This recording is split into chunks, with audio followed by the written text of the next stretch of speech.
Hej og velkommen til endnu en video. I dag har jeg vores helt nye Oxdog Sense Floorball Center Edition med. Bladet på staven er et Oxdog Optilite i sort i MB, som står for Medium Blade, hvilket vil sige, det er PP-plast, der sidder på. Bladet vejer 67 gram uden skruer, og så er det man vil kalde et lidt mere pasningsbaseret / all-round blad, det er et godt blad, der kan det hele.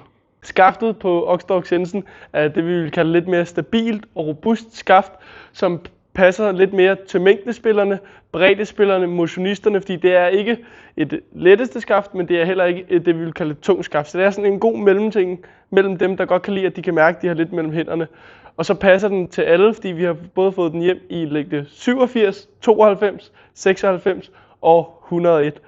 Og så vejer skaftet uden blad i længde 96, så vejer skaftet 149 gram. Mange tak, fordi I gad at se med. Jeg håber, vi ses inde i butikken. Hej.